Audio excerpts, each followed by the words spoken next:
Right, thank you, Millicent. And moving on, after years of serving as the head of the public service, Joseph Kinyua on Thursday handed over that authority to Felix Kosgei, who is now the head of the public service under the government of President William Ruto. Joseph Kinyua, who held this position since the administration of the late President Mwai Kibaki, has handed over the power to Kosgei while expressing gratitude for the time he served and wished well to those elected or appointed as ministers.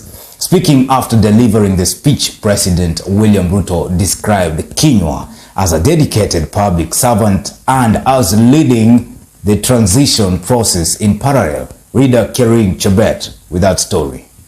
Your Excellency, sir, with this singular last act, I hand over the mantle of coordinating the public service to a new generation of civil servants. Long-serving career civil servant and head of public service Joseph Kinyua has exited office after 44 years of service. Kinyua's final act of duty was presiding over the swearing-in of his successor, former Agriculture Cabinet Secretary Felix Kosgei, who will double up as the Chief of Staff. With your kind permission, sir, permit me now to invite my successor, Mr. Kosgei, to progress the day's program. Asante sana. In his final address as the office holder, Kinyua said that it has been a humbling journey. It has been a profound honor and a humbling journey. I'm immensely grateful that I was accorded the rare opportunity to serve Kenya and to serve the great men chosen by the people of Kenya to be the presidents of this country and lead it. He appreciated former presidents as well as President William Ruto for allowing him to serve under their leaderships. I thank you and your predecessors for according me the privilege to serve in 4 successful administrations, notably the 2nd, 3rd, 4th administration and in your position. It has been a profound honor and a humbling journey. I'm immensely grateful that I was accorded the rare opportunity to serve Kenya and to serve the great men chosen by the people of Kenya to be the presidents of this country and lead it. President William Ruto paid special tribute to the outgoing Chief of Staff and Head of the Public Service for his outstanding leadership to Kenyans. Ruto applauded Kinyua for ensuring a seamless transition of administration from President Kenyatta's government to his. Joseph Kinyua has made this transition seamless.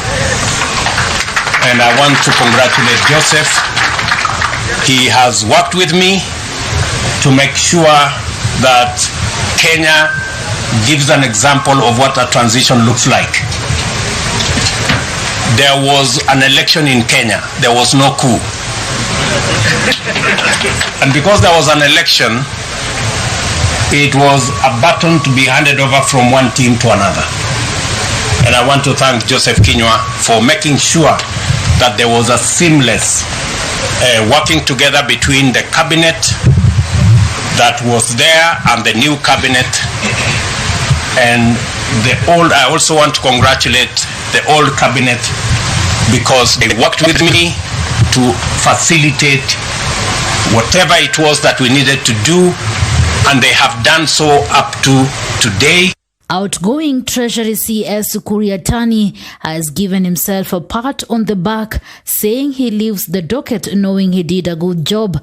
In his final speech as National Treasury Cabinet Secretary under the Uhuru Kenyatta administration, Yatani said he has no regrets whatsoever over his track record. Yatani will be succeeded by former CBK Governor Njuguna Ndung'u, whose nomination was approved on Wednesday by Parliament. I, Njuguna Sospita Ndung'u, being appointed a Cabinet Secretary of Kenya, do swear that I will. Prime Cabinet Secretary Musalia Mudavadi has handed over the leadership of the Amani National Congress Party.